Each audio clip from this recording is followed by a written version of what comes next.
republic for which it stands, one nation, under God, indivisible, with liberty and justice for all.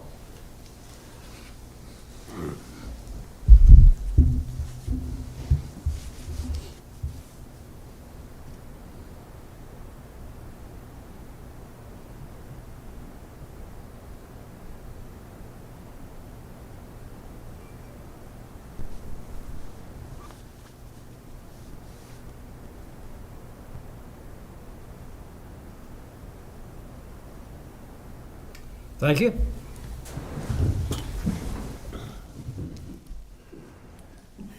This time I would call on our attorney, Mr. Dixon, if he will call our first case 6454, please.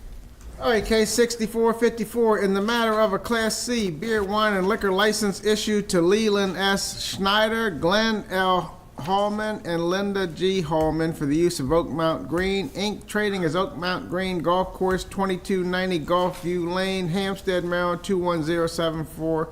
Violation hearing sale to a minor. In the file of this matter, we have the following documents. Delivery of notice of hearing, case 6454. Acknowledged receipt dated June 2nd, 2023, delivered by hand on June 7th, 2023. Received by Clay something. There's a notice of intention to defend with the box check. I do not intend to contest the alleged violation. Signed by Clay. Kraft. All right, June 7th, 2023. There's a June 2nd, 2023 letter from Joe Vance to Leland S. Schneider, Glenn L. Hallman, and Linda G. Hallman. Then there's an alcohol compliance violation sheet dated May 31st, 2023, with the violation, and that's signed by manager Clay Kraft and inspector Jim Pullen. Then there's a notice of violation for selling alcohol to persons under 21 under the letterhead Haven Inn Shoemaker, State's Attorney, and it's signed by Eric Carson Donaldson. I would ask that the file be entered into evidence. We'll accept that into evidence. This time I would ask all those who intend to testify in the case, please stand, raise your right hand, and be sworn in by Ms. Vance. Gentlemen. Do you swear or affirm under the penalties of perjury that the testimony you're about to give is the truth, the whole truth, and nothing but the truth? Thank you. You may be seated.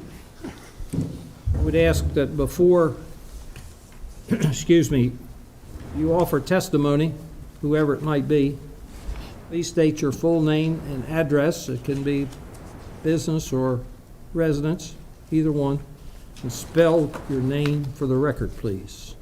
And gentlemen, all three of those microphones are on, so if you speak, just pull them to you and speak into them. With that, Inspector Pullen, you are going to present the case? I am, yes. Thank you. Good morning, Inspector Jim Pullen, Board of License Commissioners for Carroll County, 225 North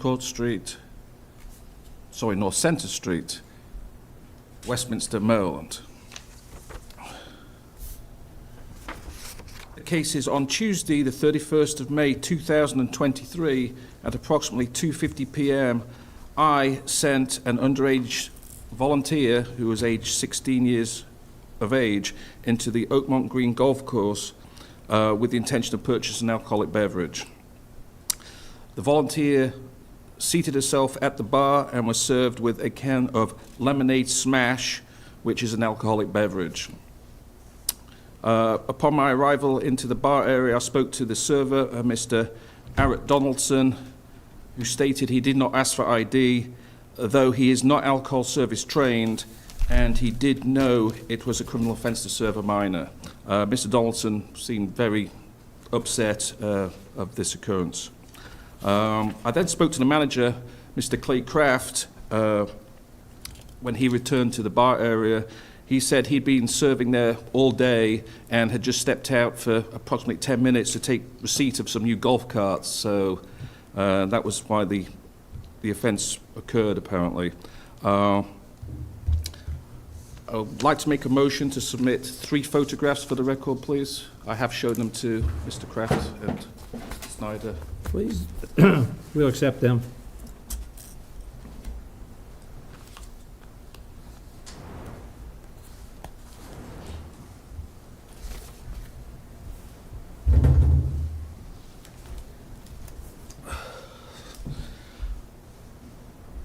I have not done a recheck of the establishment due to it being summer and volunteers being hard to come by at the moment.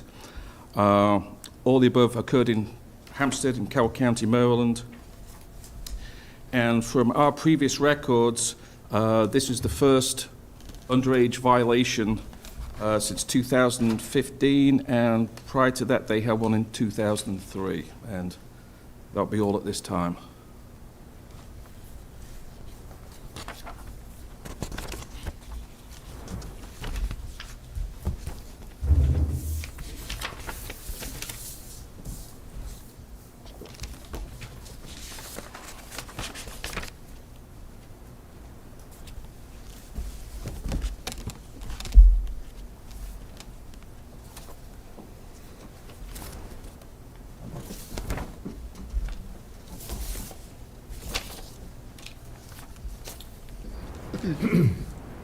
Okay, who wants to tell us what happened or represent the course? I will do that.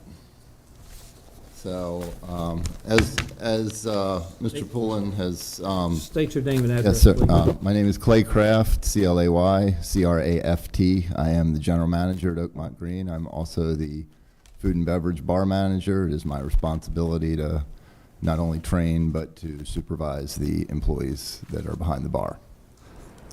So, on the day of the occurrence, well, a couple things, I guess. First is we don't intend to defend it. We don't need, as far as talking to somebody or, you know, facing the young lady who was there. I think that it's obvious by the pictures and from the day that I was there in that situation that she was under 21 and she should have been carded and she should have been denied sale of alcohol per our policy at Oakmont Green. And I think we have very good policies. They are posted.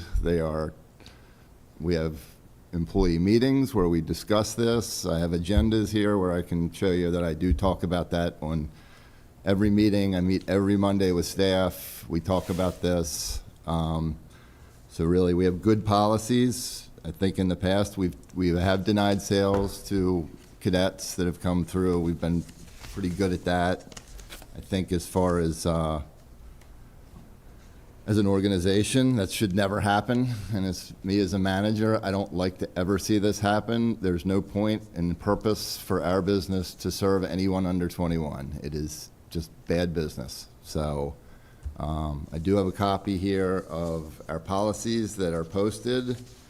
And I do have 5 TAM-trained employees that work for my staff, myself, Minnie Lathe, Heather Wareheim, Holden Schmale, and Dylan Walker.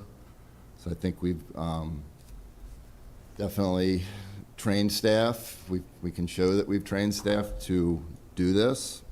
And I say, as far as Mr. Donaldson's concerned, he still does have a job there, but he is not bartending for us, and he will not bartend for us. So Eric's been working for us for 6 years, and he's been a Ranger starter for us. He did express some interest in getting some more hours this year, so I did train him on cooking and food, and I was just starting to move him into the bar area on the day of the violation. I was the bartender on duty. It was my responsibility. We had an outing on the course. I did not expect anybody to come into the clubhouse. We had a delivery of golf carts that I needed to go take care of, so I did step out of the clubhouse, asked Eric to cover the bar for me. That's when this violation happened. But again, where the very place that he pulled the alcohol from has a sign on it, please card. If you do not know this person, please card them. So what I try and get my staff to do is know our customers, know our regulars, know the people that are there, and if they don't know them, they should card them.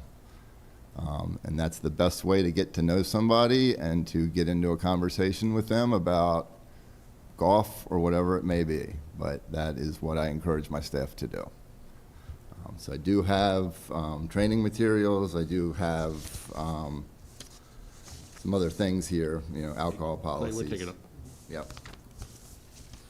So there's that. And then two other things that Mr. Benford did suggest for future that I am going to implement is a alcohol training for bartenders, barback servers, and have them sign a policy, knowing that they have been at least made aware of our policies and that they will go through a training program and that they should basically agree to that with us. So that I've got a copy of that. And then another thing that Mr. Benfer suggested we do was a rewards program. So if anybody's caught serving somebody under 21, we are going to give them a $200 bonus for denying the sale. And that will be a policy that's implemented and posted and talked about every week in our employee meetings.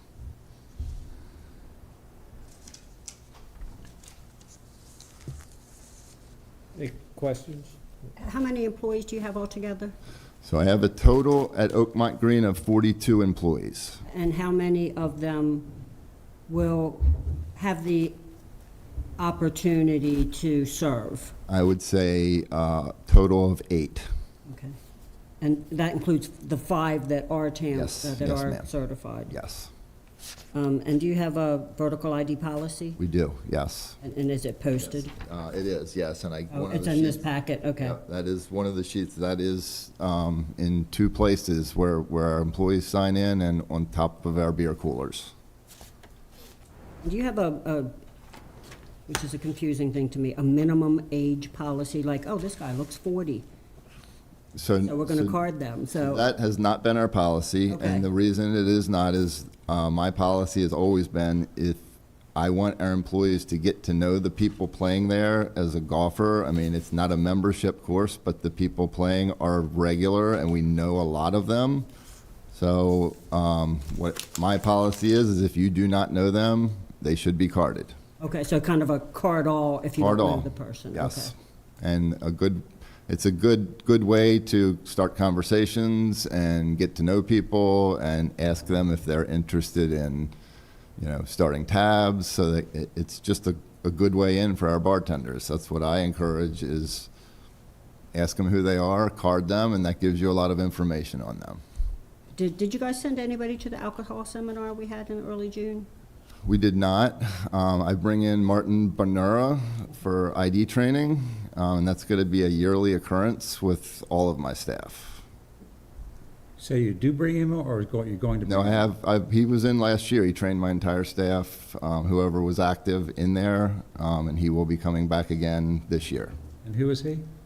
It's called ID training. Keith actually recommended him to me. He does a specific TAM seminar for your staff. And I just feel that in that situation, my staff is a lot more open and a lot more comfortable about asking questions and becoming more involved than the county TAM seminars. And I think that he's really good.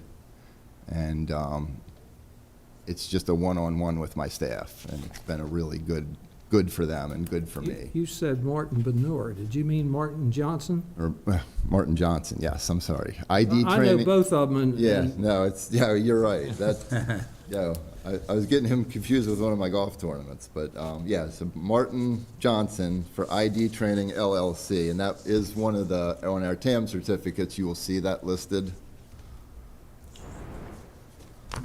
So you encourage your people to card when they don't know somebody. Yes. So what happens at an outing? They do a lot of carding at an outing We because do they a don't lot know of a lot of carding people? at outings, yes. And typically in an outing situation, depending on the size, but there's 3 to 4 bartenders behind the bar in an outing. Yeah. I mean, and we get comments all the time, like, I've been carded 4 times today. You're here for 5 hours. And if I don't remember you, I'm gonna card you. So, The beverage cart, do they card?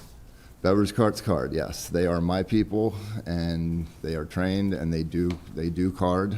And even in outing situations, that is something that I worry about. So, I mean, I've got 2 rangers out on the course during outings. One of our things that we always tell an outing is we reserve the right to look in any coolers today. If you have any outside alcohol, we are going to ask you to leave. So we do try and be very proactive with people bringing their own alcohol to the course, because that's something that I can't control what those people are drinking if they're bringing their own in. So I think we have a very strict policy. It's listed on our golf carts. When you come in, our rangers, our starters, that's their spiel when they talk to people on the first tee is, if you have outside alcohol, we're going to ask you to take it back to your vehicle at this point, and if we catch you with it, you will be asked to leave. May I ask a question? What is an outing?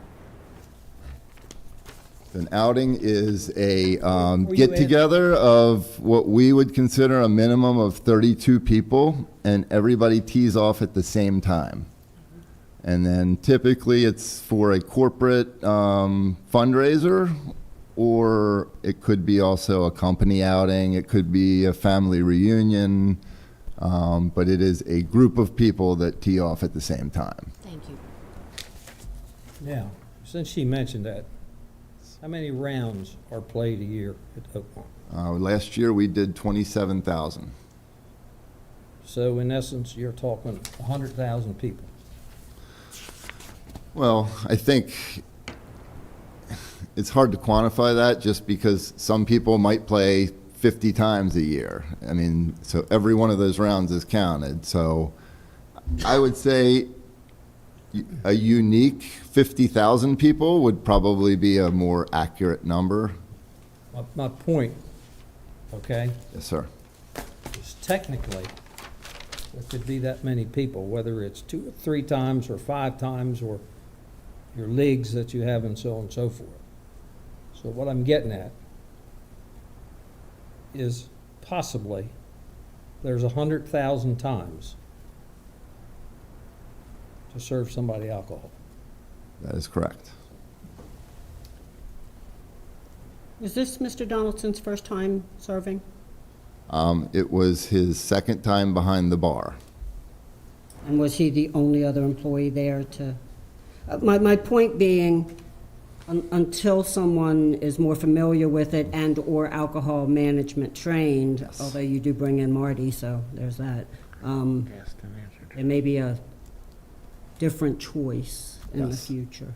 No, I agree 100%. That was my poor decision, but at the same time, I was kind of in a situation where I needed to step out. I mean, it was a busy day that day, and I had carded a lot of people. There was a lot going on, and it was our first real lull of the day. I had had 2 new beverage carts delivered 3-4 hours before this, and that was my first opportunity to step out of the building. And of course, Mr. Jim comes in at that time. So I don't think he was had the binoculars like Keith says down the street. But So normally in an outing, you have several behind the bar. at least 3 21-year-olds behind the bar, at least. But this was also an outing. There was no outing that day. We had group league play. I had my senior league out that day. I had a couple, I don't consider golf clubs an outing necessarily. So you get 12 retirees and they'll come play every 2-3 weeks. Okay. So that's the kind of stuff we Right. had going on that day. It was my mistake. I thought you said it was an Well, outing. it was a league play. It was group play, and in a golf course situation, it's typically very predictable when your people are going to come in. I mean, about every 8 minutes, you have a group coming in the door, and that's because our tee times go off every 8 minutes off of number 1. So when they come off of 9, they typically will stop in the clubhouse to get something to drink, get a hot dog, go to the bathroom. And then 8 minutes later, the next group comes. So it's a very predictable way of, bringing your customers in the door. So So in your exhibit number 1, on the last page, there is this Yes. graphic. yes, What is this in a packet? Is this given to each employee? No, I have that on our walls. I have that taped This to is our on your beer wall? cooler. Yes. And I know one of the things that we've trained on this year is something Martin brought up was that they are issuing IDs now for under 21 that are not vertical. So that's something that I've been really pushing staff is to learn, look at birth dates and not just look and make sure it's vertical or horizontal. So you've got to know where the birth date is and you've got to be proactive about that because they will issue licenses now a week before your 21st birthday that are not vertical. So that's something we've worried about this year and trained on. But very few people actually know that. And that's why bringing in No, ID I- training gives us an advantage, I think, that not everybody knows about, so.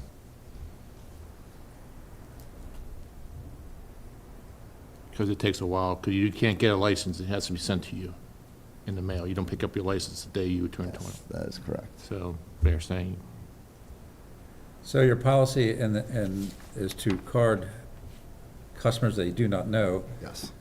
Maybe it's better spoken, or maybe better written, card customers who I do not know their age. no. Just a suggestion. Good. You can see someone regularly and mistake them for being of age, I guess, right? Or they got served by somebody else who didn't card, and you think, when they come back again an hour later, that they were carded. Okay, Just a thought. no. I get it. Other questions of Mr. Kraft? Paul?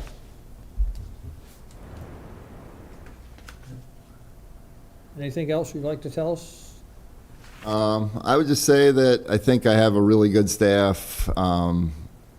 They've been trained several times on IDs. We talk about it every Monday in a staff meeting.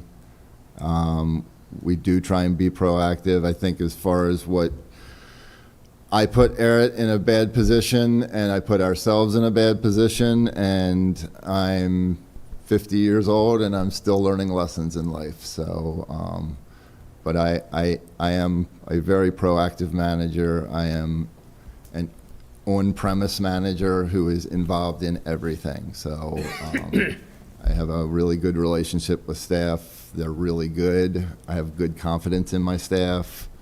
I think what happened with Eric was unfortunate, and there's things we've learned that we're going to do to not have that happen again.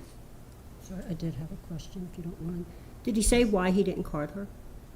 As far as I know, he said that he thought she could have been 21. So really, I was wondering if you were going to say he thought he knew her, because that thing, we card people we don't know, but if you see Yes. something, I think I knew that guy. No, he clearly did not follow our policy. I mean, Okay. and that's going to be I just wondered if he had a my line reason. that I toe, because he did not follow our policy. He really did not. And we have good policies that should prevent this. So following our policies will prevent underage serving.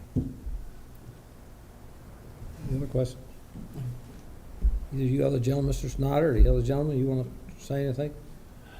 I know that we've had some training yesterday. I think yesterday you went to, He went to Catherine's Cause yesterday and did complete his Catherine's Cause. That was one of the things that, as a server, and I'm sure you guys know this, so it's just something that he was asked to do, and he did complete that yesterday, so that is, Have you talked to him since he went to that today?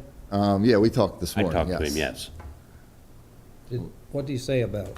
Very touching, very moving, and it's really affected him. It brought tears to his eyes when he left. It's a very emotional thing, and it drives the point of drinking and driving across very well. That's the reason I asked that is when I first came on this board, I attended one of those sessions. And I just wondered your reaction. It just happened to run in to Captain Mulligan and Cindy yesterday. And they said that they were having a session last night. Yep. And it's, if you go there, it's about 2 hours, 2 hour and a half. You don't get upset sometime during that thing. You're a pretty stone-faced, I can tell you. That's the only reason I asked that. I'd just like to add that I feel very confident in the policy and the enforcement of underage serving at our golf course. I know that they make a good effort. I think this was just kind of a very unusual situation. He lacked training, he lacked experience, and we were caught at a bad time. We made a mistake, and we admit that we made a mistake, but we try our very best, and I know that Clay takes it very serious, our alcohol policy. And I have all the confidence in the world in our staff. What's your name? Leland, Leland, Snyder, Snyder.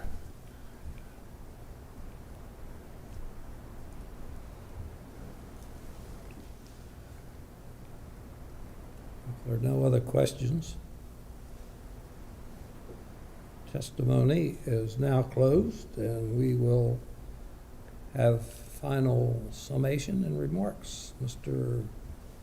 Jim, do you have any final comments? Just briefly, it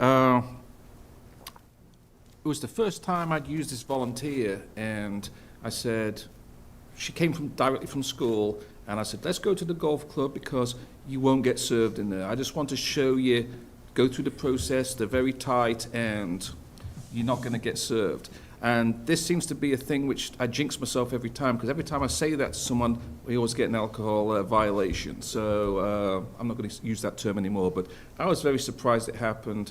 Both Mr. Kraft was very not upset, but you could tell he was disappointed the occurrence had happened.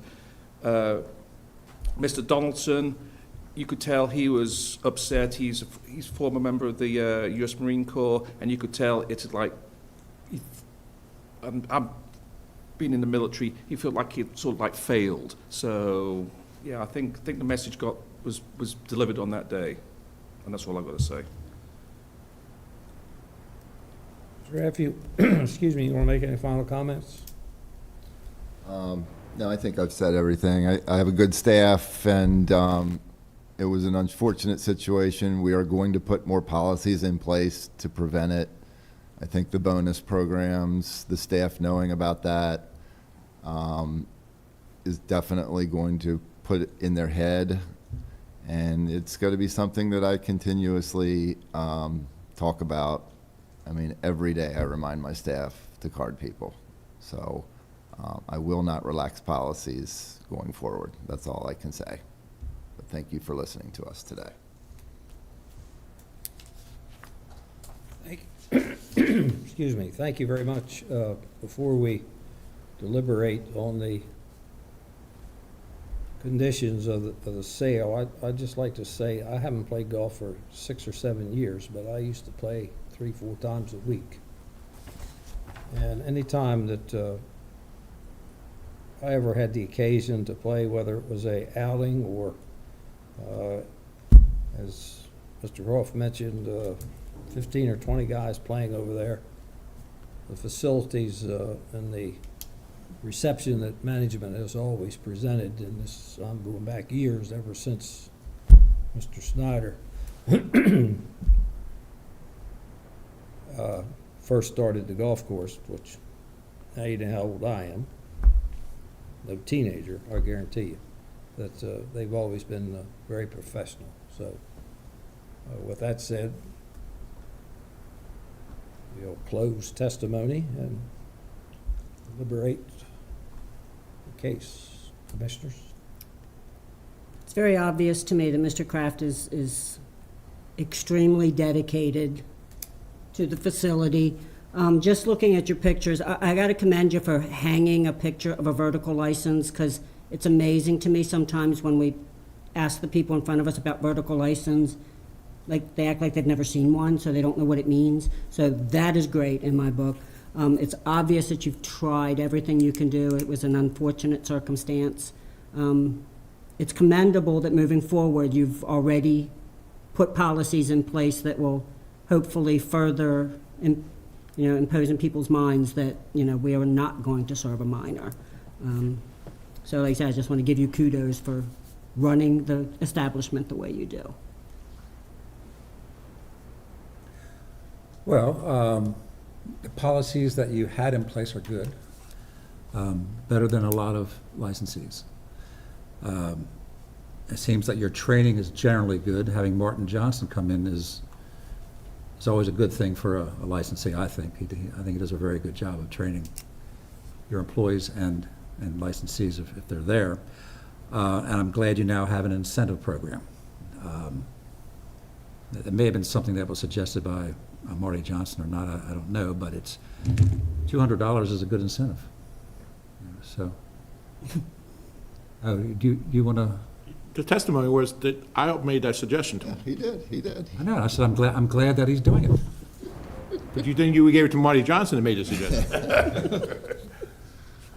No, I said, I don't know if Marty Johnson made a suggestion about an incentive program during his training, but I'm glad that Mr. Benfer stepped in and gave you that information, because Mr. Benfer, as we all know, is an excellent source for information on alcohol and management, sales, and service.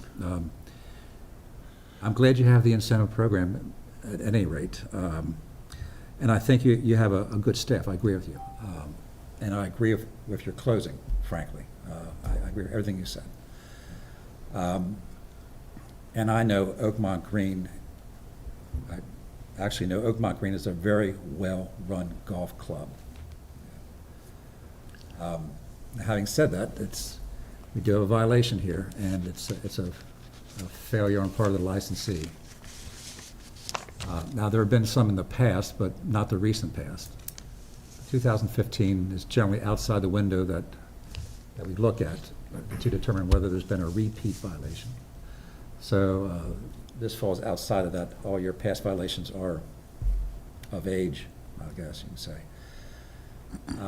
However, so I consider it to be your first violation for underage sales. And what we do almost always when there's a first violation is to impose a $300 fine. And so I'm going to make a motion, if it's okay with the commissioner at this time, unless anyone else wants to make any comments.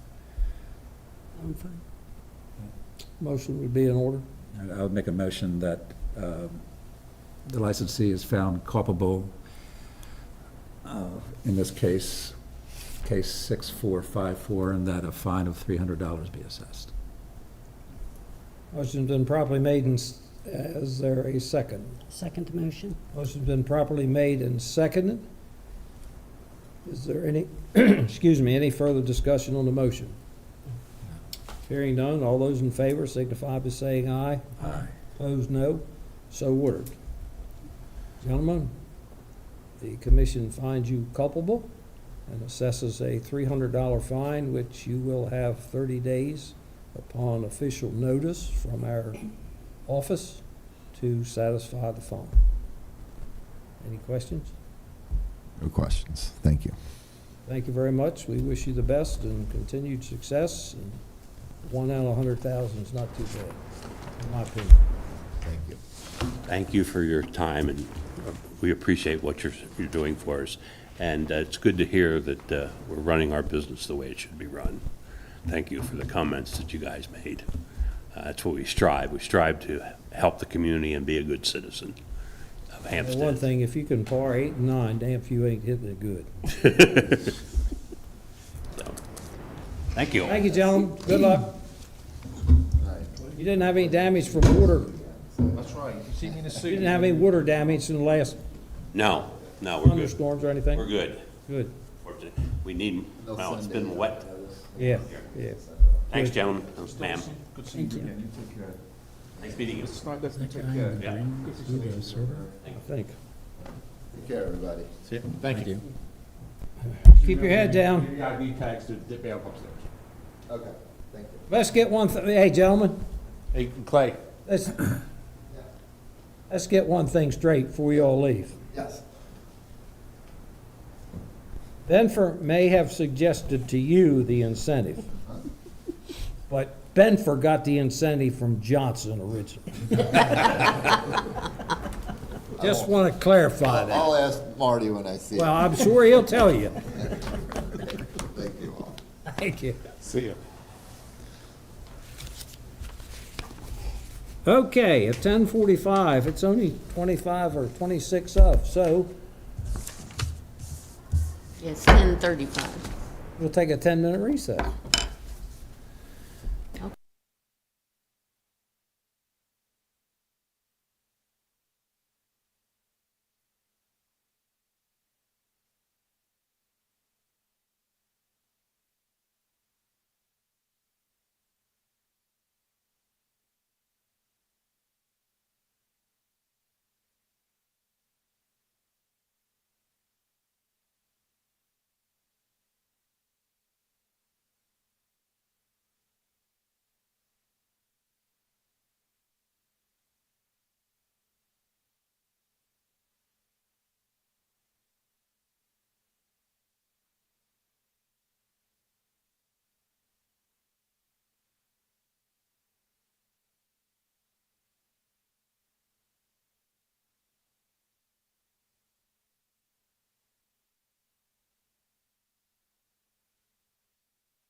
Okay, ladies and gentlemen, we're back in session.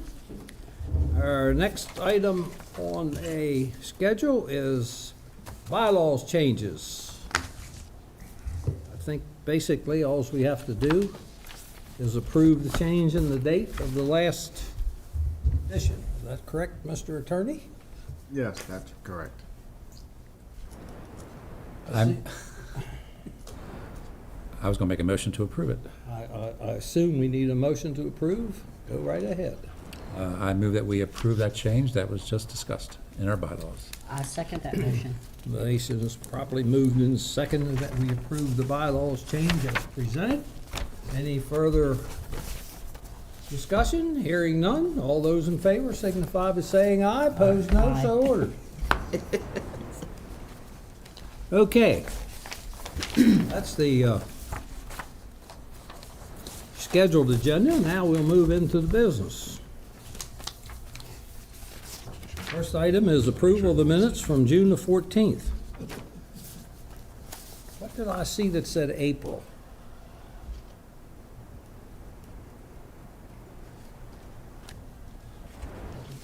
Make sure it's going outside. Huh?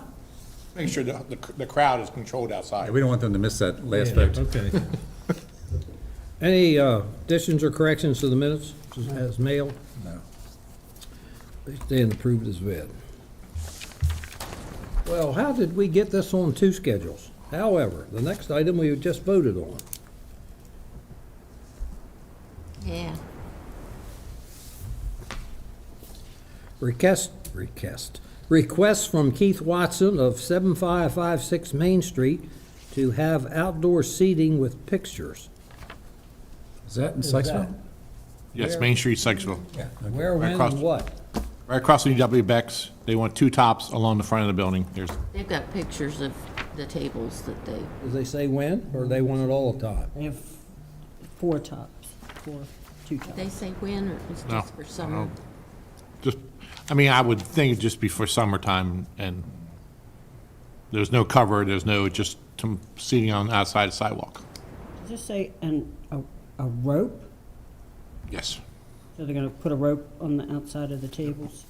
And the town is okay with that? I'm waiting for a letter from the town. The town was on vacation last week. Whole town. That's what he told me. He said everybody, all the decision makers were on vacation, so he has put a request into the town for a letter. I would think so, since they already approved Locomotive Has it? as it, so I would think they'd be fine with it. Here, you can decipher it, and then I'll look at it. Put a rope. Yeah, like a barrier, a rope barrier, so people don't walk past. I understand what Is a it- rope is, but Is that what Locomotive does? They have a chain, like a very chinchy chain. And does it block off half of the sidewalk? Is it still like handicap accessible going through there? Okay, I haven't. Yeah, the sidewalk's probably 6, 7 feet wide. Oh, okay. Yeah. So this photograph, Okay. Yes. there's already tables and chairs there. Right, but he's not, right, he just has them set up to show for a picture, he has not used. Yeah, so it's just for demonstration. Right, yep.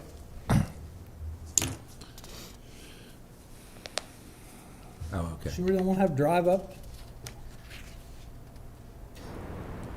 That'd be the next thing.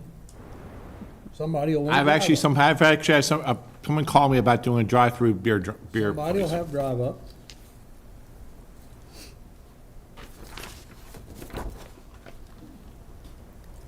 I'm okay with it, as long as the town's okay with it. Yeah, that's what I was pending, I was thinking pending the town's letter. Apparently, they took this photograph when it had just rained. And the tables are still dry, so.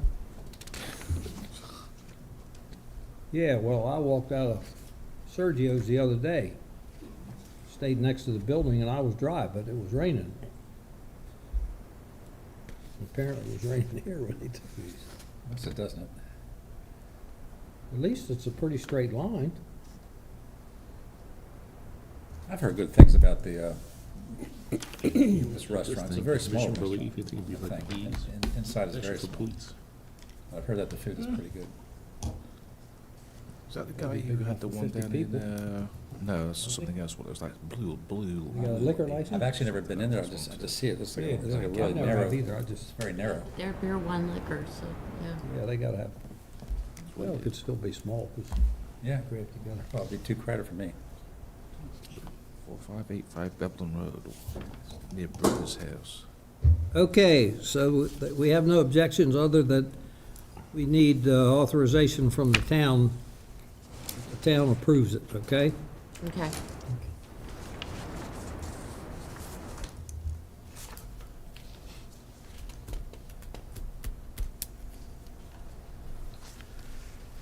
Notice from Matt Zuriaga Esquire that Oakland Mills Liquors LLC is taking George R. Harrison off the license with attached assignment of membership interest. Who is Oakland Mills LLC? Oakland Mills Liquors down Ellsberg on Liberty Road, all the way down. down the other end at Just before you go Oakland Road? across the, just before you go across the bridge. You go back to Oakland, yeah. It's been there for years. Basically taking their resident, Carroll County resident off the license and- since they live in the state. So they have two people on the license then? And who's the other person on the license? Patel, Mr. Patel, yeah. Oh, it's Mr. I- Patel? Is he on, I know he's somehow an owner, but is he on the license?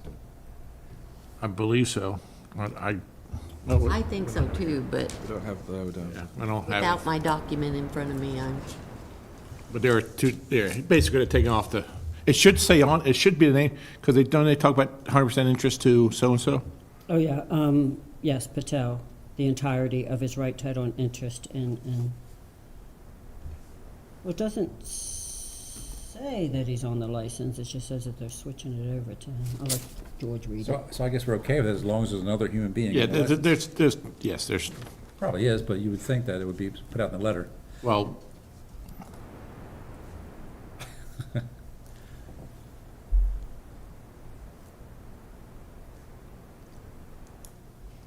So all we require for someone getting off the license is first of all, a letter of resignation, right? yes. And that a Maryland resident be on the license under the new law. And then whatever membership percentages change. All right, Tina, why didn't you pronounce the first name? I passed I don't know if it's required, I mean, because the corporation could change, I mean, Yeah, but it doesn't have to, I don't think. Right. Yeah, you can still own part of the corporation and just say, I want my name off the license, I would think, right? yeah, you're probably right. Just, Who you transfer the stock to? You don't have to transfer it, you can keep it.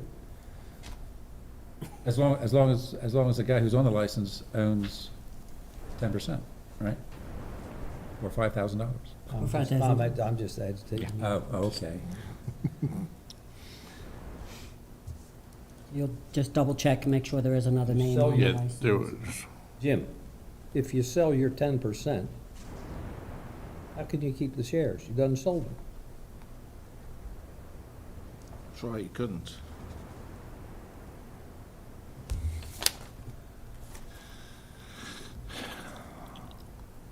You can tell the two attorneys aren't paying any attention to me. It's a rabbit hole. Again, condensing the meeting. Any objections? No. None as long as there's someone else on the license. Next item is a one-day liquor license request for an outdoor event by John Cullum for Mission Believe.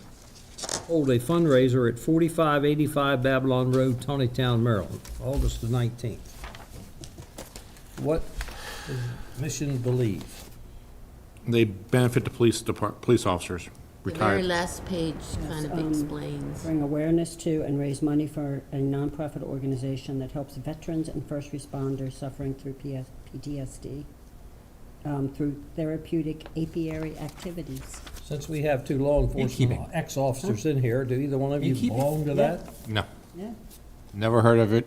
This is the first time I've heard of it. I actually, when I first saw it, I thought it was for honeybees. It is. It It is. is. Yeah, apiary, so Yeah. it's I Googled it and looked to see what they did, and it's actually. Well, I'm saying, but fundraisers, I don't know, but then they say No, it was a fundraiser retired for law the enforcement. Oh, not for the bees. Yeah, It's I for thought- the right, I- program. But they work with the first responders and all, training them to do beekeeping as part of the therapy thing. Okay, You're hurting his head. I can tell. yeah. So you're gonna check us out, one of you. Yeah, one of us will be at there. We have actually 2 events that day, so One of you will be. What's the other one? Will be there. read the next line. The next line is, I can't read. the find your purpose. Tony Town, find your purpose down at Sykesville Fire Department. Oh, you're Firehouse talking about the Ferry. next. No, I don't think, he's asked me I said we have 2 events that day, and he asked me what the second one. Oh, So where, I got the address, I know where that's at, on paper. Where is it at, actually? Is it on a farm or something? Yeah, it looks like a big farm. Yes. There's a drawing, and it looks like a lot of outbuildings and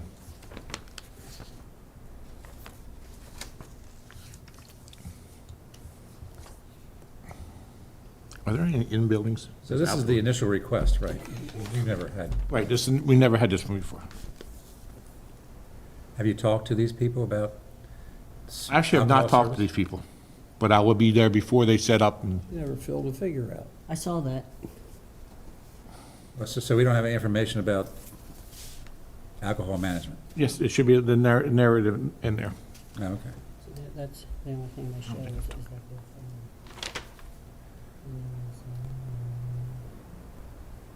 They have a Facebook page.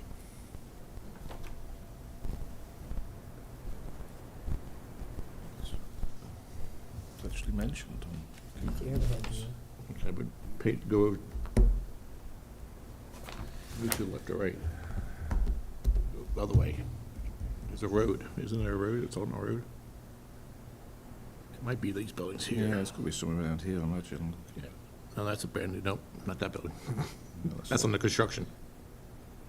That's on the, yeah. Go back to the buildings. They do have a Facebook page, and then it looks like they do the beekeeping in the barn. I can tell you one thing, my daughter-in-law Yeah, it is. has 2 beehives. And that, bees, the first year was nothing, the second year was fine. The third year, one of the whole hives died.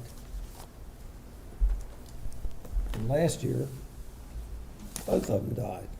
So, Yeah, there's a lot of bee flu going on. that's a bee problem. E-flu? I mean, I don't know what they call it, but there's a lot of stuff going around killing honeybees. Yeah, there's like a bacteria or something. Yeah, I'm gonna say bee flu, but I know it's not flu, but, you know. What's your pleasure, ladies and gentlemen? If Keith is going, I certainly have no objection. He'll scope it out and correct anything he feels is not in order.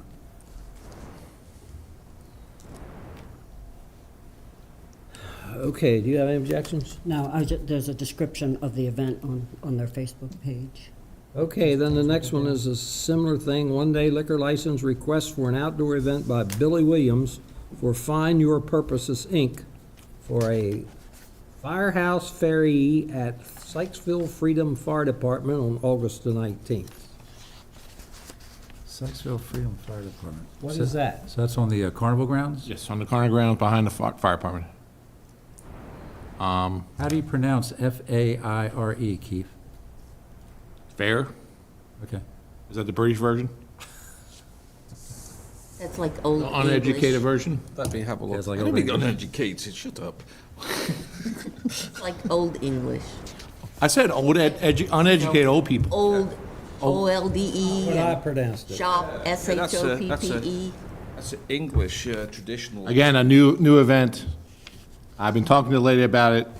They should be well prepared, but again, I'm gonna go down and check on it before they set up, and What's Find Your Purpose? what was that question? Find Your Purpose, what type of organization is that? It's, I think it's for younger people, they fall under the Community Foundation of Carroll County. And they are, So they're using their number. Yep.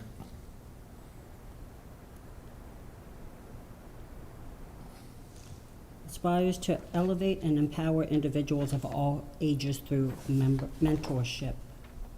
Through mental Mentorship. mentorship. What's Devon's Deals? Devin Deal, she's like a influencer. Experimental. influence is a good word.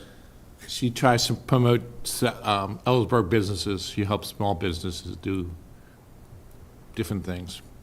Like So do social- entrepreneurship, What? like entrepreneurship? Nah, she more like a social media Yeah, that's good. Oh, influencer. helping them in social media Yeah, and host events that, bring people together, host events. Is this her event? She's one of the persons involved in it, yes. She's local? Ellsberg, Okay, so she's an Eldersburg influencer. yes. So they're only gonna be serving beer and wine. If that's what the box is checked, yes. I know they're going to be, I I know, never looked at that, I'm reading. It says, the package includes 2 tickets that can be redeemed for beer or wine selections. Boxes checked beer, wine, and liquor.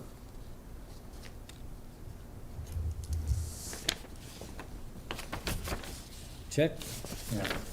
read that sentence right there. Yeah.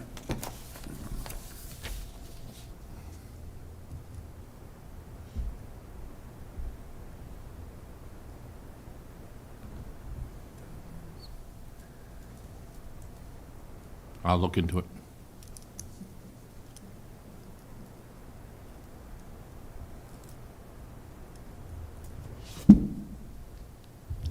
I'm just reading what it said, that's all. But the beer, wine, liquor's checked on the front. Yeah.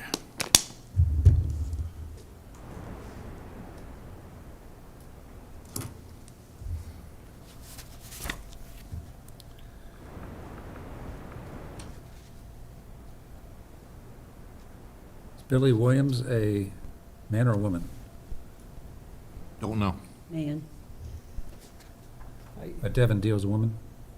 Yes. yes. I think Billy also, doesn't he also go by like Billy Live at times? He's like a local, We know it through Devon's Deals. That's her Facebook page. So does she sell stuff? Like deals, like here's a deal, you can get these Adidas? Somewhat, yes, and then she also brings an event at someone's business, hosts someone's business, and she sits there and hosts it. Well, this is a pretty big enterprise, according to this diagram. They want to have like almost 60 vendors? Mm-hmm. That sound, Yes. It'd be like a miniature Renaissance fest. That's what she's. Yeah, described it as. Renaissance Yeah. Festival. maybe that's why she spelled it with the E. Yes. It's like a village fete. That's right. Teen Crumpets. So there's going to be a distillery there, and I assume that, are they serving beverages for consumption? Yes. So Then if it's listed distillery, it has a distillery, it has Blue Brothers Ridge cider, it could be hard cider. But, which distillery is listed? Because she said, she Twin just. Valley? What? Twin Valley Distillery? Okay. So that's more than beer and wine, right? Yeah.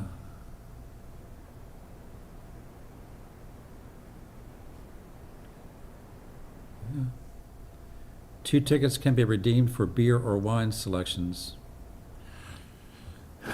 Maybe the tickets don't include distilled. And maybe they No, have they- to pay for that. And I think she's fine. She said the license should just be for beer and wine. The distilleries are using their off-site permits for the tastings. So the distillery is going to be doing tastings? Yes, And they're using what permit? the off-site permit. You need- Their off-site Yeah. permit? And where did they get their off-site permit? Or is that a the state permit? Yep. They can do so many off-site permits a year. Okay, and they're not Carroll County Distillery, right? No, because we only have two in Carroll County, neither one, that's not Okay. one of ours. And the beer garden is where people go to take their Drinks. wine and Yep. okay. That's the only place. We've talked, she wanted to do it a little bit bigger, but this, for being a first event, I want to keep it closed, the smaller beer garden. But eventually, she wants to make it for the whole event area. But she's not the one asking for the license. No, because she does not have a nonprofit. Okay. Billy Williams Williams is the, is the Find Your Purpose right. nonprofit.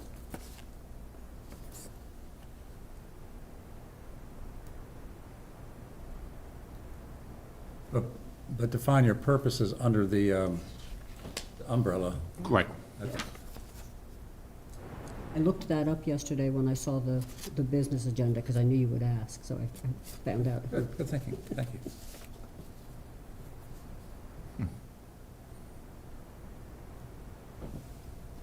And the distillers are not selling drinks, she said. Well, they're just having tastings. Yeah, which makes no sense. Okay. Well, you'll be there to make sure everything's straight and narrow. Well, You'll be there for the setup. yes. Jim had to dance at the last one he went to, so I think you ought to be there and participate in any games that they have. So let me just, I'll be, Billy Williams is but then the Devin Piro is the authorized chairperson, so it doesn't matter that the chairperson is not part of the nonprofit? no. Okay, I just clarifying for my own information.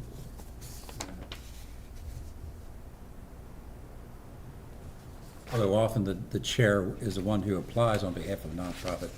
But this is an umbrella situation, they're using, yeah, so I don't think, Now, usually with the name on that, the second name on that, where it says chairperson, that's the person who is going to will be there the whole time. Okay. Sometimes the person applying for it will not be there the whole time, so we want to know who should I go contact, or who should Jim go contact that's going to be there. Gotcha, And Devin's the one that's going to be there. gotcha. Now, Billy Williams might be there, but I don't know who that person is. He is a Carroll County rapper.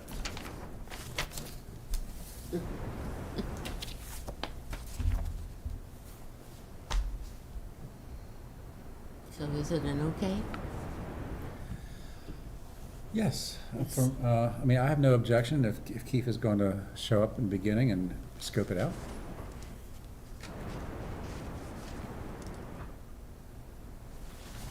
Okay. 2 applications for outdoor events for a one-day license by Mount Airy Main Street Association for a wine and cheese tasting on August 17th, 2023, and Oktoberfest on September 23rd, 2023. Mount Airy Main Street Association, okay. This is an ongoing event. They've done this in the past. Right, and, but is this where they close off the street or not? Yes, they do close off the Close it street. off, okay. Basically from the brewery, the Right. old bank, Right, to Upper Deck parking lot.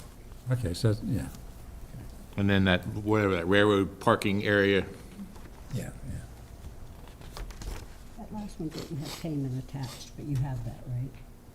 No, they don't have to pay until Okay. they pick up. Gotcha. I always see it attached. Yeah, a lot of people send it with, but some don't. Gotcha. I think that's persuasive. Hmm? I think that's persuasive. What, to attach the See the money check? sitting there, yeah.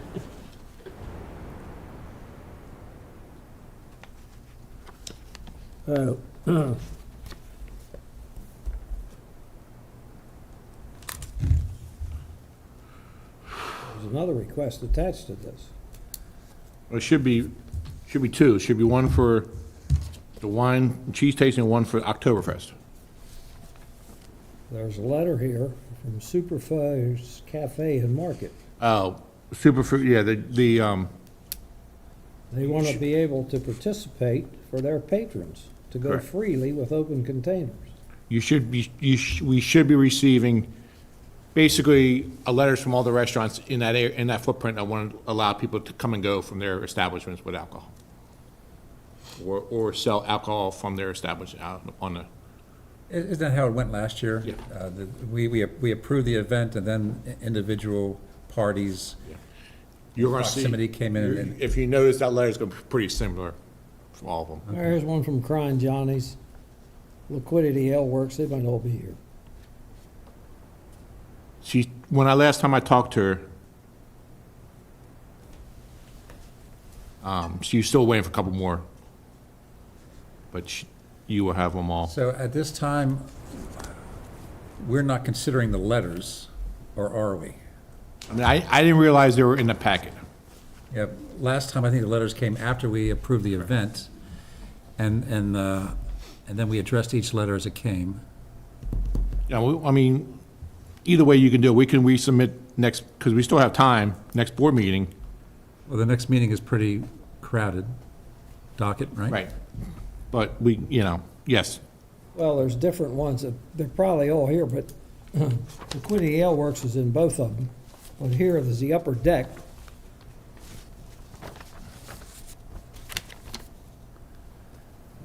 VFW.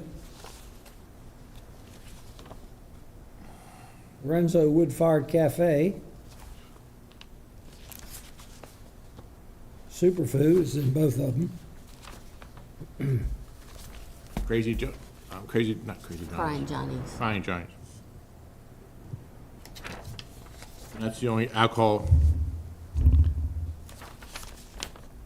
Crying Johnny's.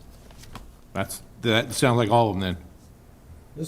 But these are the ones I just, excuse me, just read are for the Oktoberfest, and not all the same ones are in the other one. Yeah, so I have the wine and cheese in front of me. Okay, And Dave has the Oktoberfest. right. Is it the same footprint? It should be, yes. Okay. Yeah, it's the same. From the brewery through Upper Deck.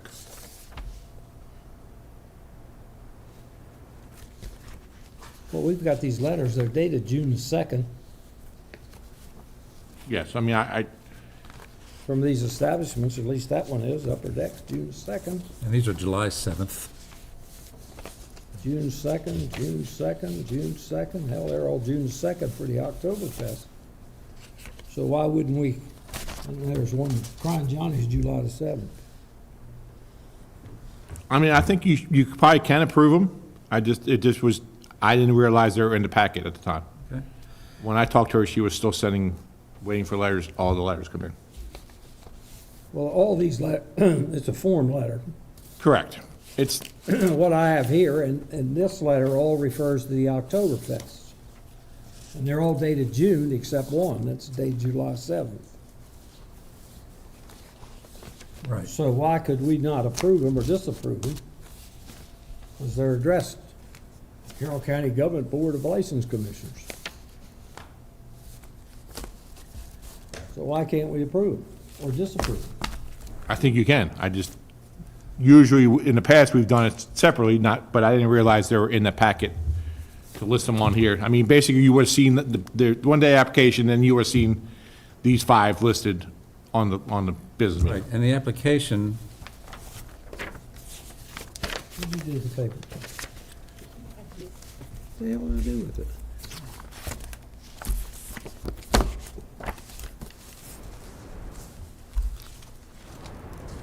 Here, I have Well, what happened to that one? We'll find it. Maybe it's in your lap. it. After you're not looking for it anymore, you'll find it. okay, so for the wine and cheese tasting, in addition to the application of the Mount Airy Main Street Association, there are 3 separate requests. Okay. And the requests are from Superfoods, Liquidity Ale Works, and Crying Johnny's, and they're all a form letter, and they're all asking for permission for their customers to freely walk around with open containers in the footprint Correct. of, okay. And they've been, all of them been instructed, plastic cups from their, when they leave their establishment. Okay. And next month, we'll probably see the other 3 places apply for. Okay. Well, I don't see any reason why we can't approve the event and also approve them in a separate motion. Separate motion? Yeah. Yeah, I mean, I agree, that makes sense. Can I just see that? Yes, that I one? was going to write down all of the ones. Oh, go ahead, and, no, if you're not finished with it, go ahead. No, go ahead. Who's the third one on that one? I wrote down Superfoods and Crying Johnny's. I thought he said one more person. Liquidity at work. Liquidity, thank you. So this one has the Wood Fired Cafe. That's not on the cheese and wine. Also VFW, Liquidity Ale Works. and also Upper Deck. Upper Deck. And the VFW, yeah. Okay. So, I need a motion to approve the want to start? wine and cheese tasting. It's first in Okay. August. And And the attached request attached request. of the licensees. right, Right, which is Superfoods, Crying Johnny's, and Liquidity Ale Works.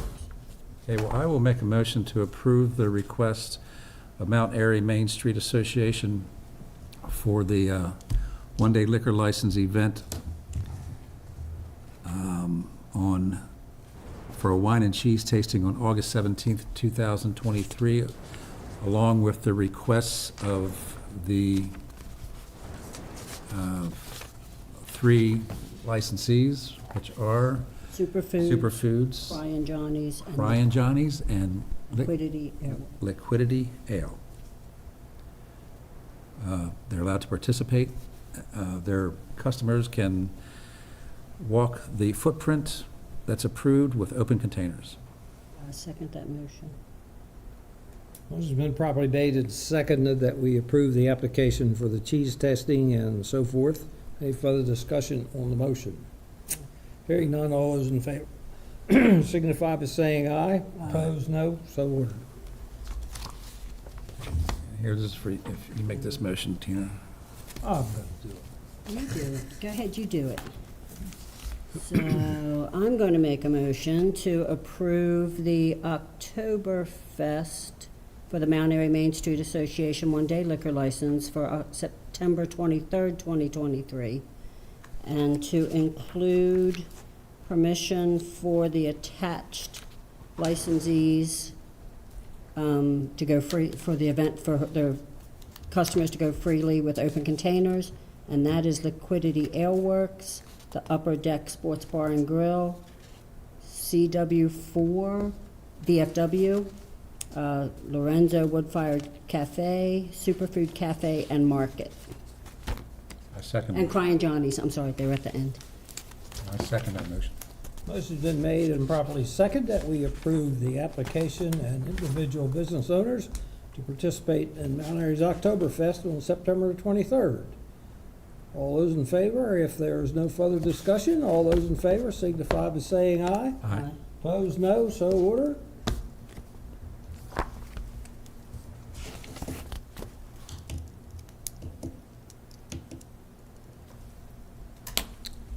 Request from Robert Graves of the United Coon Hunters Association requesting permission to have beer at an outside event for their 100th year celebration.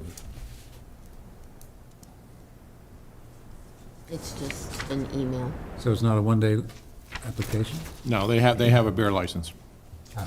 but just inside their property, Oh, okay. So inside the building. so they want to do outside, like a beer garden thing? Right. And this is, I know, we've done this in the past, and I need to talk to them too. Would you be willing to approve outdoor usage, are there, like we do for the VFWs and American Legions, if they make for year-round, anytime they want to do it, instead of having to send a request each time?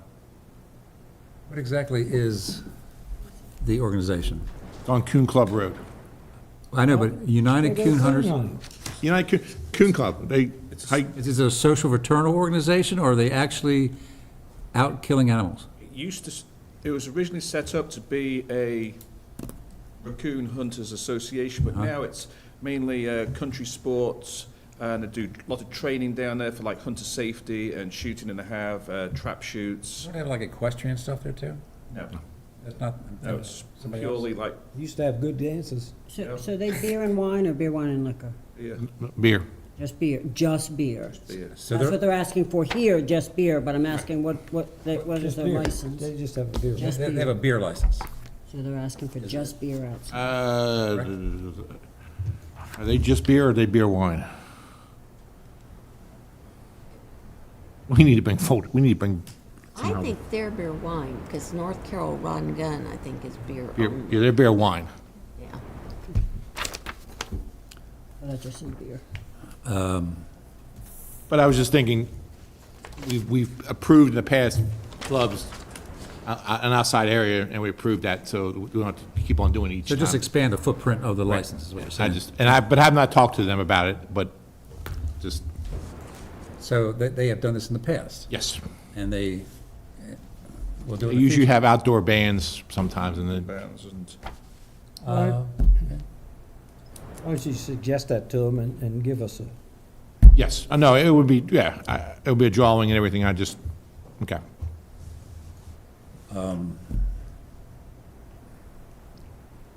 So this is how we have expanded a footprint in the past, like onto a parking lot or something, just by a verbal request at the business. Yeah, I mean, like, Harney, American Legion, or technically Tawnytown, but they have an outside pavilion that they use occasionally.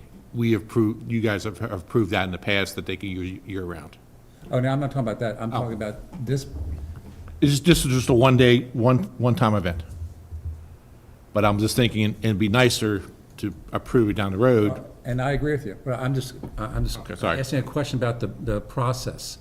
So, when we expand the footprint of a licensed establishment into like the parking lot or to outside, in the past, we have done that by simply having them make a request by email and discussing it at the business meeting, rather than having diagrams and things like that. Yeah, they would do a drawing of what the location they're gonna have it at. Which we don't have. No. I don't think it's on the email. I haven't seen No, this. he hasn't sent a drawing yet, but we requested from all the clubs that they send us a drawing so that they could get that blanket approval, and only one or two of them responded. Okay, but even for a one-day license, they have to give us, I mean, not for one-day license. For a one-day event. Yeah, we have to have a drawing, but we don't have a drawing in this case. But they're asking us to agree to expand the footprint of the license. Only for this one day. Yeah, only for this one day. Yeah, I understand, but we don't know, it could be 10 acres. Right, they need to submit Okay, that's my question. a map. We need a map to tell us where they want. Okay, well, I have no problem with that, as long as they give us a map that Keith can reference. Do we know what date this is gonna I occur? was gonna say the date's not on the agenda, is it? When does August this come in? 12th. Saturday, August 12th. I can't, hell, it's been 40 years since I was in here. And I can't picture what the heck it even looks like. It's, if you drive down, you drive down to Coon Club and you turn on the property, you go past a house, and then there's a small little bridge. It's like in a valley. And then there's a clubhouse on the right, parking's on the right, and then behind it is a big, where they do trap shooting area behind it. When they do these outside events, they don't do trap shooting, they have that area. So it's a natural buffers for the woods, you know, you would have to walk up a hill to get out of the place. Yeah, so I would think in the essence of time and so forth, is if you just call them and get them to give you a drawing, and if it's approved by you, it's Okay. fine, because I can't see, hell, they're back there, you drive past that road and not know where to get there. Yeah. and they don't trap shoot when they're, Firearms, wouldn't okay. I don't think they trap shoot that often either, not like some places we have it. Yeah. You see, I ain't been there for years. Yeah, there you So are. that little building off to the side that looks like, that, you said that's, That's their clubhouse. Or, I think I've been there once. yeah, it's been, because they Right also on- have that pavilion overhang right in Surprised you front didn't of play the there. event. yeah, because there's a residential house at the entrance of Right, I the remember lane. that. And then you go back the lane, and there's a bridge you cut the crossover, and then there's the, It's secluded back there. yeah, it's definitely, Yeah, there's no property. It's a membership club? yes. Yeah. But they do open for dances and bands. I think they have like dances like every Friday night, don't they, Keith? Because when I was down there, they gave me a flyer. So it is pretty regular. They have events there. I can't figure why they can't get a beer, wine, liquor. I don't forget why can't they get a beer, wine, liquor? I don't think they got a I liquor don't license. think they asked for it. I don't think they got a liquor license. I don't have liquor, I know. I just don't know why. There's some reason they can't get it, and I can't remember, because I've had this discussion before. Don't have a kitchen. No, they have a kitchen. I think they don't want it, actually. I think they go a little too crazy with Now, this liquor. goes back to the old days, and them old guys, prohibition and stuff like that, they probably didn't want it, But we think probably in their bylaws. So, yeah, the liquor was in their back pocket in a flask. I think they're the oldest licensed, continuous licensing establishment we have in Carroll County. That's what Mr. Graves says. How old is it? 100 years old. I mean, the license. We don't, The license can only go back to the middle. I don't think, we don't have the file to go back that far. Middle It 60s, would be really? on the history of the establishment. So. when they after got their Prohibition, there license weren't any liquor initially. licenses in Carroll County? I mean, after Prohibition was I ended. don't think there was liquor license, because I thought, I can tell you, when the liquor license were issued in Carroll County, and this is back then, and this is in the 60s, when you applied, you had to pay taxes on the property, the building, had to be taxes paid on $50,000 in order to get a liquor license. So the building had to You had have to, that much in have- tax revenue. had to have that much in tax revenue and blah, blah this and blah, blah that. And it's never changed. I mean, But that's what we've been told by one of the licensees. They're the oldest active liquor license. Yeah, I'm talking about liquor now. yeah, yeah. I mean, well, license, alcohol Here, license. 1949, a beer license transferred into their name at the old pit. A beer license. Yeah. Not 1940 liquor, Oh, okay. okay, 49, back to beer. That's funny. Okay. Because there was only Dave was on the board. no, there was only a handful of full licenses that were issued, because not that many Yeah. qualified. Now, this is back then. What would 50,000 be then today? 500,000? Yeah. Okay, Get laptop down so we can. so we have no objections to that, right? No objection. No. As long as they send Keith Pending the a map. drawing, Thank you for so doing he can monitor if he wants. Joe, do you have anything else? We got one other item before we go. Keith, you got anything? I do not Jim? have anything. No, sir. Okay.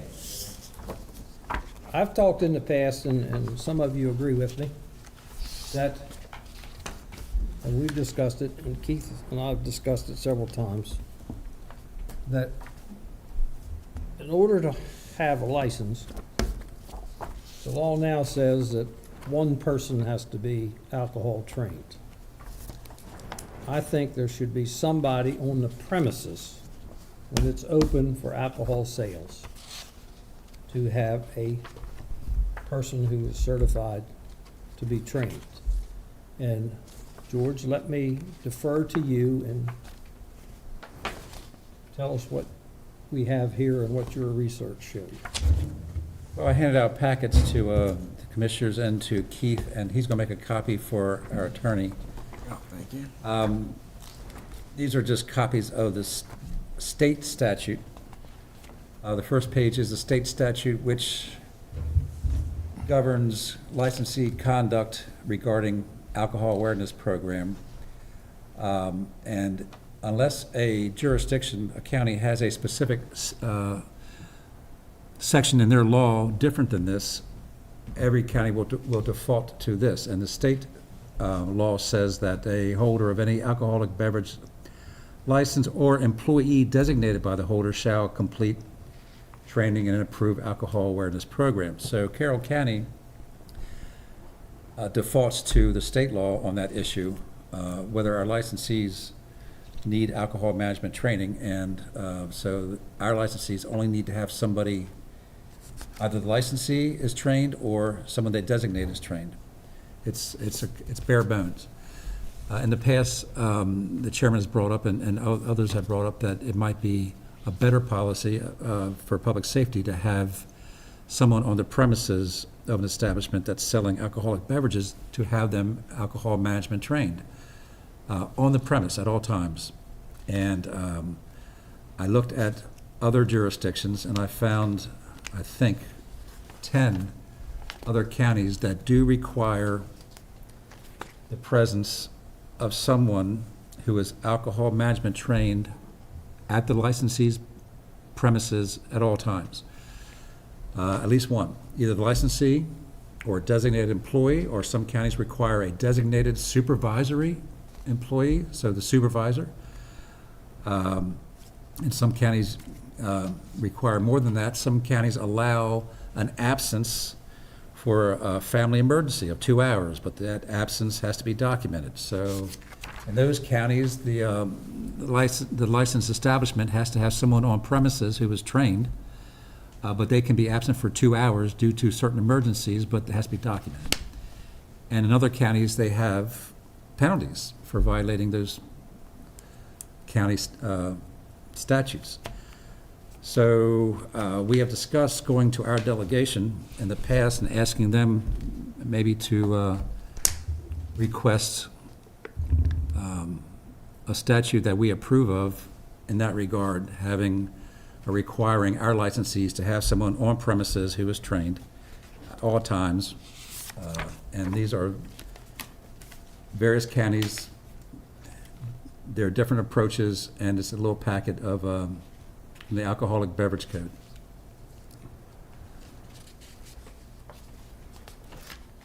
And a lot of counties just copied each other.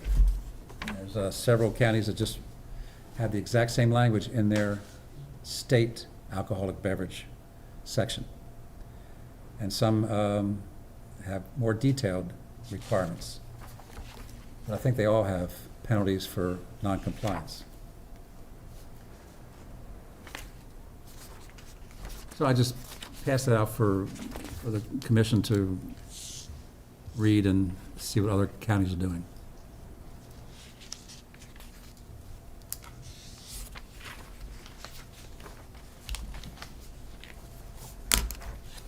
You know,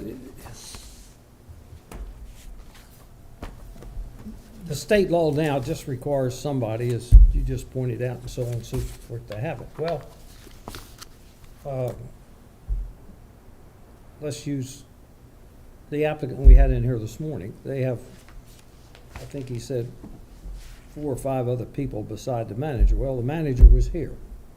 The establishment is open, and they probably got, I don't know, 100 people there.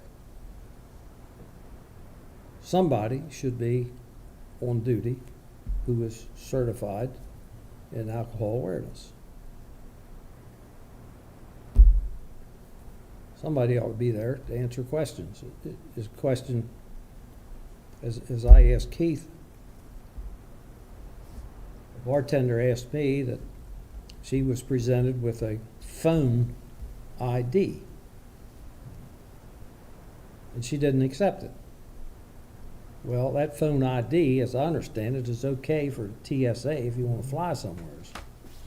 But it's not acceptable as identification for alcohol. So you said. Correct. So, a point being, if you're not trained in alcohol awareness and so on and so forth, you should not be serving alcohol.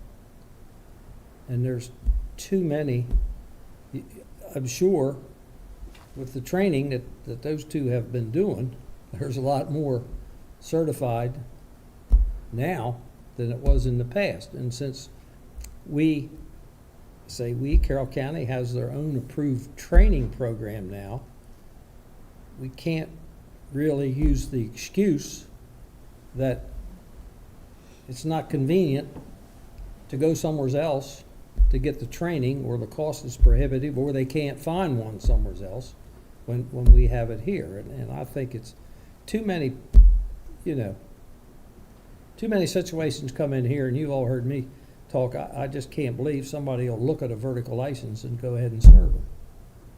And you can train them and train them and train them, but somebody should be trained for many of the pitfalls that are presented by serving alcohol, not only serving it yourself or the person there, but for things to look for if somebody comes in there. And I hate to say it, but we just created another problem, in my opinion, on July the 1st. Because the two don't mix. So I thought we need to discuss it and present, if so desired, to come up with legislation to present to our delegation to see, or to the commissioners upstairs, and just like we did with the previous two things that went into effect July 1st.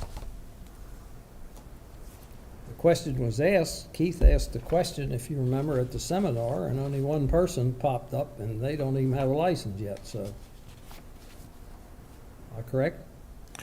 No, I actually found out who that was, and Oh, they did do. you? They do have a license, and Okay, because we thought might be the I was wrong. people And from Manchester, but anyway.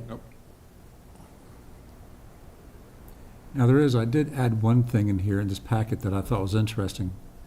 Dorchester County has a law, has a section in their alcoholic beverage law for the state. An alcohol awareness program certificate of completion held by an employee or an employee's employer may not be used at more than one licensed establishment. I thought that was interesting. So you can't work at more than one place? Well, you can't have one person certified and then have 3 stores Right. under that one person's certification. Gotcha, okay. And that kind of, didn't we have a recent thing with a catering hall who was going to use a license outside of the county? yeah, Martin's was using their state, got approval to use their state catering license to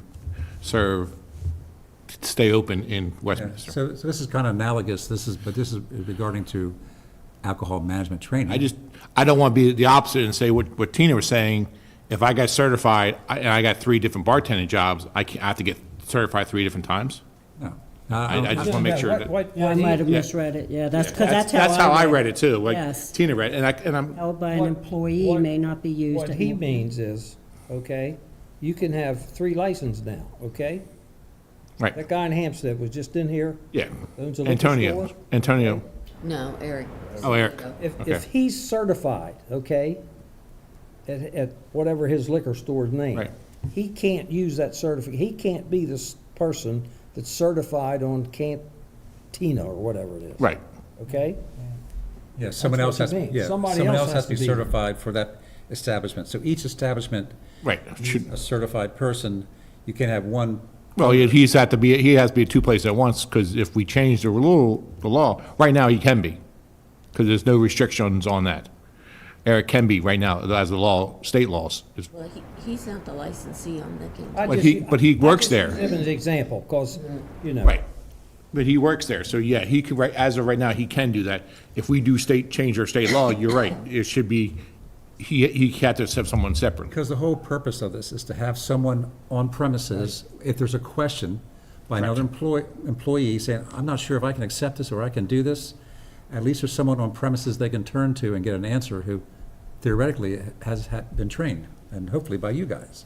And a couple questions I had, a couple thoughts I have is, I know a lot of them say supervisory, but we have some liquor stores that have 3 employees, only one working at a time. Yeah. Then technically they're not a supervisor, they just work 4 hours, or they work one shift.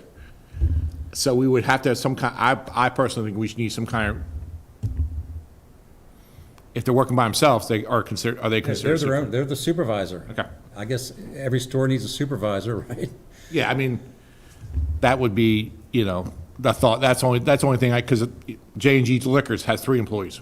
Yeah, yeah, And right. they got all 3 trained, but technically, I mean, if you're working by yourself, I guess you are a You're supervisor. supervising yourself. The board, that's one of the things the board has to determine is, Interesting, yeah. Maybe we ought to look into that when we send you two out to these events. It's like, who's supervising you? and another thing is, when Joe's not going to be happy with this, is we need to add our local law rules and regulations to this also. I believe we should have something saying that the certificate should be posted. Yeah, the alcohol management training certificate, yeah, and I like that idea because it helps you. Yeah, so it'd be easier.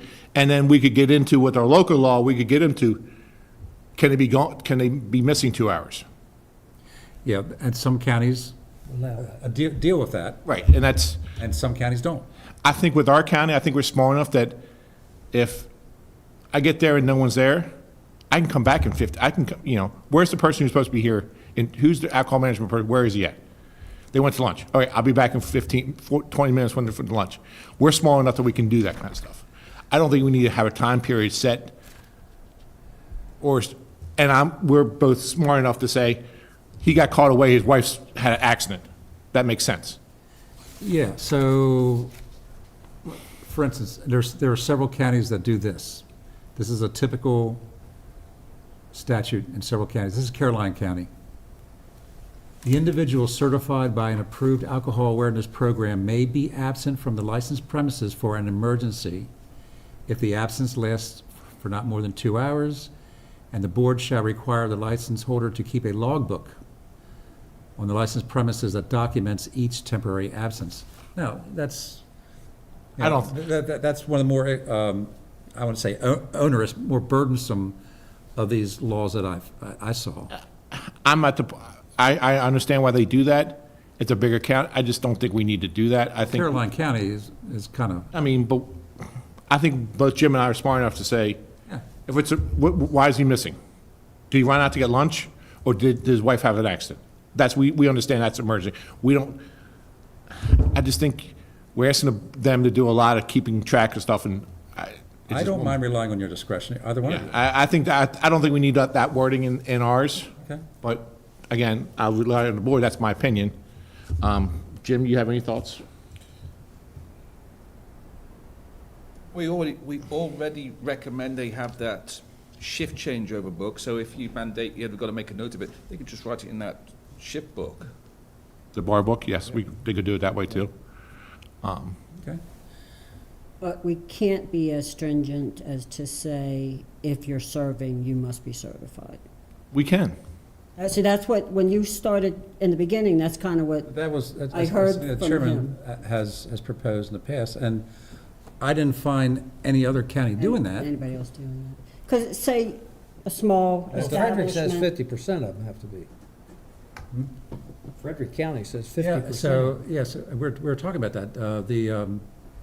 At the seminar, a liquor board member for Frederick County told us that when this discussion came up, that in their county, 50% of those on premise have to be, have to have certification for alcohol management training. But in the in the Frederick County code in here, that ratio is not there, so I'm guessing it's in maybe here. Or, I don't know. And I believe Talbot County is 100%. Yeah, see, I don't know why you would let someone serve alcohol without being trained, since Well- it's so accessible now. But that's what I was wondering, can we, 18-year-olds can do it now. yeah, but they can also take an alcohol management class. Yeah, but I'm just saying, 18-year-olds can take it to the table now. Can take it to, yeah, serve it to a table, but I don't think, they cannot open it, right? No. Yeah, and only a bartender can actually make a drink at 21. Right, but they can card the person at the table too. Yeah. Right, so, I mean, Yeah, I mean, a waiter, waitress can basically do a whole transaction. right, regardless of age, I think Right. they still should have. They just pump it in the computer, that comes up to the bar, 18. they pick it up at the No, no, bar, I mean, Yeah. even if they're under 21. they pick it up at the bar and they serve it, and then they charge, they pay the bill at the end of the night. I just think you can have if we do 100%, I think that's a lot, I think, but again, I'll rely on what the board decides too, and I just think if you do, I wouldn't think this would create a problem for, I'm gonna say 85 to 90% of the licensees. Not a couple, I don't know how many liquor stores we got, but to hear, you know, the guy 39. in here from Sonny's Wine and Liquors, you know, he's only got 3 employees, blah, blah, blah. Well, you know, there might be a couple others with a similar story, but most of the restaurants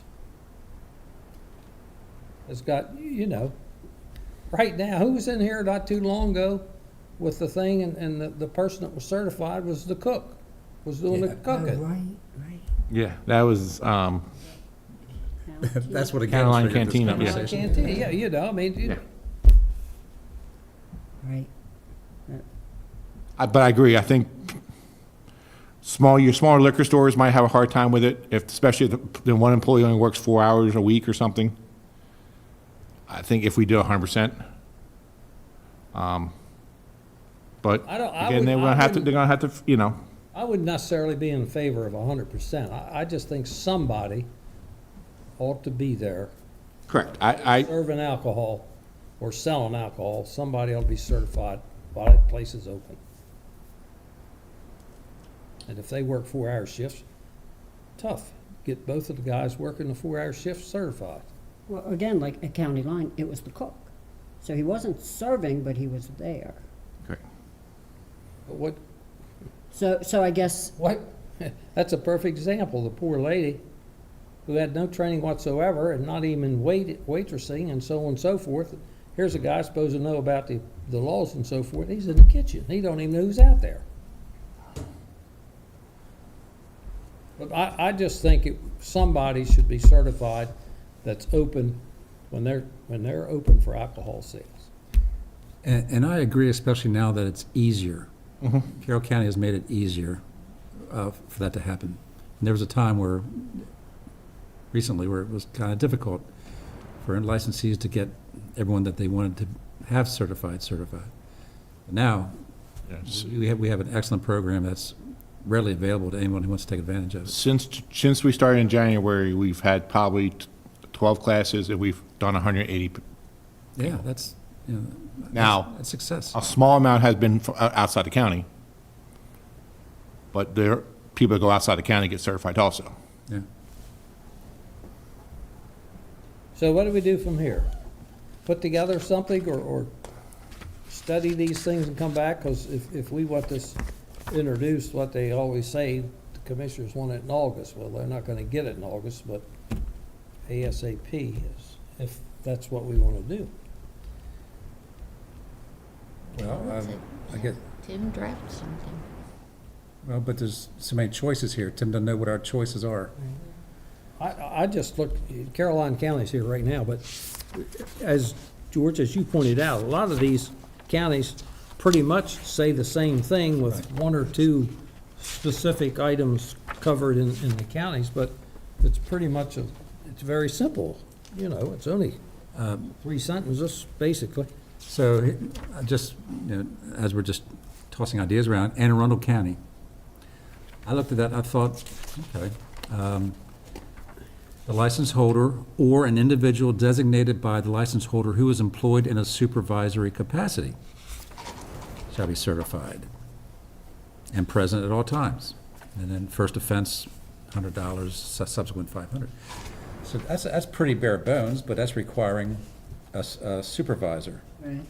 Which I think is kind of the reason the supervisor is supposed to be supervising employees. So if you have a supervisor in an establishment and their jurisdiction is the behavior of the employees, they really should be trained to answer employees' questions. So I think that's the purpose of Anne Arundel County's law. Again, like he said, though, like it's on the supervisors or the owners, then if they're not there, then there's no supervisor. Yeah, but Keith wouldn't violate them if there's a valid. But they still supposed to be alcohol managed, trained, they still, Yeah, you know, but that's. if the board can determine, saying, if the board tells me, if they're by themselves, they're considered a supervisor. Gotcha. I usually say, if I go out, let's say, who's got the key? If something goes wrong, who's got the key to lock the establishment up? That to be the supervisor, because they've got the power to lock and unlock. But when you get to a liquor store, there's one person staying there, they're the person in charge, I look at it as. And like Howard County has blended some of these other, what the other counties are doing, they're saying that the license holder is certified or a supervisor is certified, and if either one of those people are absent from the premises for more than 2 hours, then there's a logbook that has to be entered. Montgomery is pretty simple.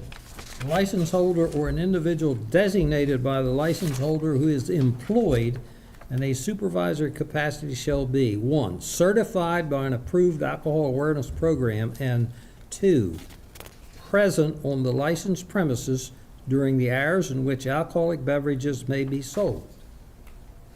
Yeah, and that A is, license holder who violates this action is subject to a first offense $100 and thereafter $500. That's it. yeah, and that's pretty similar to in fact, it might be exactly the same as Anne Arundel County. There's several counties that have that same Yeah, that's the same statute. thing, but this is just, doesn't say anything about any absences or anything like that. Yeah, there's nothing Shall about be law. there. So some counties want to put it into their law about an absence, and others don't. I think we can use our discretion as inspectors to say, there's a good reason he's not there, and if we think it's a valid, then, Yeah, well, I agree. You're basically enforcement, and discretion that always pops up for you guys, so. So let me ask you this, though, because they put that 2 hour in, so say you show up and they're like, oh, sorry, he's not here right now, you go back 4 hours later, no one is still there. You could actually say in an 8 hour period, oh, they're at an emergency, and you don't. So then you're kind of skirting the I just- rules by not having somebody there. right, I would just think, if you don't have the 2-hour limit, and we get there and we make a check, and, oh, he went out to lunch, okay, Right. all right, we'll be back in half an hour. He should be back in half an hour. If he's not back in half an hour, then it's a violation. Yeah, and I kind of like that That because makes sense. it's simpler, there's no logbook, there's no looking at the clock, the 2 hour thing, But yeah, and you're leaving it up to the inspectors to evaluate the situation. but if he says wife was in a car crash, Oh, yeah, it's not going to be 2 hours. it's not gonna be Yeah. 2 hours, Right. you know? Yeah. And I think that's the discretion you giving us as inspectors to say, that's a good excuse. And again, you guys if we bring it in, you guys get fined, and they can explain it better when they're sitting here than we had an Indian restaurant that couldn't put up their license because there was no manager on duty. Right. Well, I kind of agree with the chairman that, is it Montgomery County you're looking at? Yeah. I just did that because it's got no ifs, ands, or buts. It's just, Yeah, and that's it. It's also, other counties use the exact same wording. Yeah, yeah. So it's, I just happened to turn to that and read the thing, that's why I said Yeah. it. Plus the fact I used Montgomery County. Montgomery, about big-time operators in Montgomery County, so here's what they do. Going for 2 hours. Yeah, and And that's where Mr. Trone is from, Yeah. who has all of the liquor stores all over there, wine stores, all over the country. So we can say to some people, hey, look, here's what Montgomery County done, and they got it passed, it's no problem over there. correct. Yeah, I mean, we're a small county size-wise. If we need to get back and check on some place a second time in the afternoon, or, you know, we can do that. It's not, it's, if they say they're gonna be back in an hour, we come back in an hour, you know. I would think that if anybody had any problem with it, it would be this one. And they got it there. Which one's that? Worcester. Oh, yeah, I know. How many part-time people they got down there? You know, for 6 months, 4 months, whatever it is. They got it there.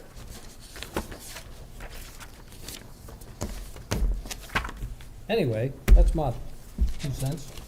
And Mr. Dixon, you have make any comments? And then, once Mr. Dixon finalizes, you know, I think we should also look into having it in our red book, on a rule about posting the certifications, you know. Well, we can do that. What? We can do that Yeah, ourselves. in the red book. Yeah. Joe, I'm getting evil off from Joe, but yeah, we're gonna have to, God, we're putting you to sleep. You know, then we have to vote on the bylaws again. no, we just, it's we not do a an really amendment. tough process, it's- at least judging from this morning. We do our amendment.